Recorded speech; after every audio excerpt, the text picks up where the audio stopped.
जय गुरुदेव। आज हम लोग सूत्र नंबर केवल्य पाठ के सूत्र नंबर 28, 29 और 30 का अध्ययन करने वाले हैं।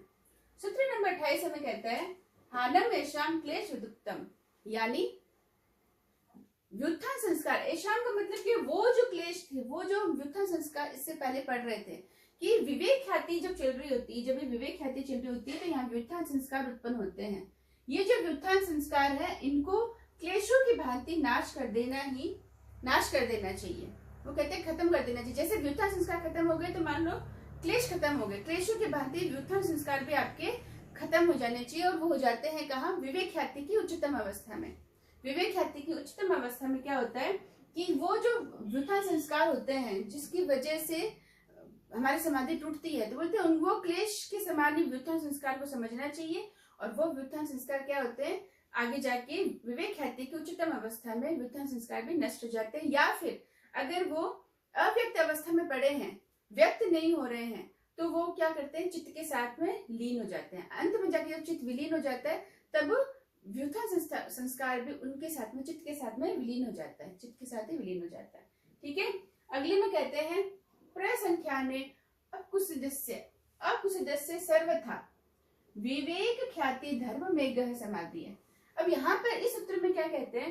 प्रसंख्याने यानी उस विवेक ख्याति, एक तो विवेक ख्याति हमारी अभी शुरू हुई थी तो व्युत्थान संस्कार भी उत्पन्न होते थे बीच बीच में, जिससे कि समाधि बीच बीच में टूट जाती थी।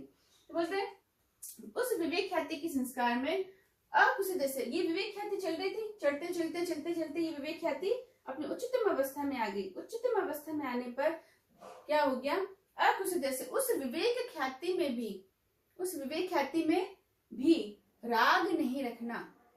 क्योंकि जब ये विवेक ख्याति की जब उच्चतम अवस्था चल रही होती है तो यहाँ पे योगी को सर्वज्ञत्व, सर्वाधिष्ठा, ऐसी अलौकिक सिद्धियां प्राप्त होती हैं जिसकी वजह से हो सकता है कि वो राग में आ जाए, विवेक ख्याति के राग में आ जाए। तो बोलते हैं अगर योगी उस विवेक ख्याति के राग अकुसिदस्य मतलब उस विवेक ख्याति से प्राप्त सिद्धियों में भी कब मिलती है? जो विवेक ख्याति चल रही होती है उच्चतम अवस्था में, तो बोलते हैं वो जो विवेक ख्याति चल रही है तो आप इस विवेक ख्याति से प्राप्त होने वाले उन सिद्धियों में सर्वज्ञत्व, सर्वाधिष्ठता, ये वाले जो सिद्धियां हैं इनमें ना अटकते हुए और इस विवेक ख्याति में भी राग ना करते हुए यही मत अटक जाना। मतलब इस विवेक ख्याति के इसी जगह मत अटक जाओ, विवेक ख्याति भी और चलेगी और चल रही है, तो बोलते हैं वहां नाटक के जब उसमें राग नहीं रहता, इस विवेक ख्याति में राग नहीं रहता, उस विवेक ख्याति से भी योगी जुड़ता नहीं है, बस चलता रहता है, तो बोलते हैं वो विवेक ख्याति आगे जाके धर्म मेघ समाधि कहलाती है।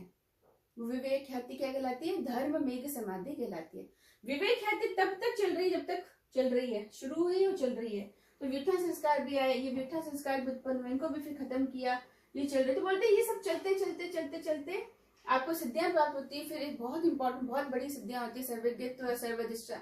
तो वहां हो सकता है योगी अटक जाए, उस विवेक ख्याति के उस जगह पर अटक जाए। तो बोलते हैं वो न अटक के अगर योगी आगे और चल रहा है, उस विवेक ख्याति में और चल रहा है, तो आगे जाके वो विवेक ख्याति जो होती है वो धर्म में एक समाधि में परिवर्तित हो जाती है, धर्म में एक समाधि में परिवर्तित हो जाती है। ध्यान रखना, विवेक ख्याति चल रही है पर विवेक ख्याति की और उच्च अवस्था, यहाँ तो विवेक ख्याति अपरिपक्व अवस्था में थी, परिपक्व नहीं थी, पक रही है, बन रही है और मजबूत हो रही है।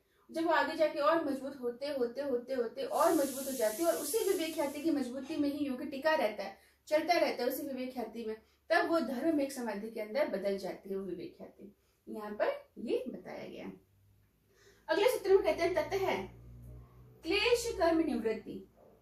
अब कहते हैं वो इस जो विवेक ख्याति जिसके अंदर धर्म में एक समाधि सिद्ध हो गई, इस धर्म में एक समाधि में जाकर आपके जो क्लेश हैं, जो अविद्या, अस्मिता, राग, द्वेष, अभिनय, विषय जो क्लेश हैं वो, और ये जो कर्म है, पुण्य अपुण्य जो कर्म है, इनसे आप ये नष्ट हो जाते हैं, ये खत्म हो जाते हैं। यहाँ पर मतलब क्लेश और कर्म दोनों की निवृत्ति हो गई, दोनों रुक गए, खत्म हो गए। यहाँ पर कब? धर्म में एक समाधि में हो गए, विवेक ख्याति की परिपक्व अवस्था, धर्म में एक समाधि जहाँ पर जाके क्लेश और कर्म की निवृत्ति भी हो जाती है। तो हमने यहाँ पे इन तीनों के बारे में समझा कि चित्त के अंदर बताते हैं कि जब व्युत्थान संस्कार को भी खत्म कर देना क्लेश को खत्म कर देने के बराबर ही है। या तो व्युत्थान संस्कार के बीच खत्म हो जाते हैं, या अगर रह गए तो अव्यक्त अवस्था के अंदर चित्त के अंदर पड़े रहते हैं और चित्त के लीन होने पे ही वो विलीन हो जाते हैं। दूसरे में कहते हैं कि वो जो धर्म में, ये जो विवेक ख्याति की अवस्था चल रही है, अपरिपक्व अवस्था, जब ये परिपक्व अवस्था में आती है तो ऐसा नहीं कि आप वहीं रुक जाओ, वो और जाएगी और आगे बढ़ेगी। उसकी बढ़ती हुई अवस्था जो है, वो जो और उच्चतम अवस्था है, उसको जाके बोलते हैं धर्म में एक समाधि।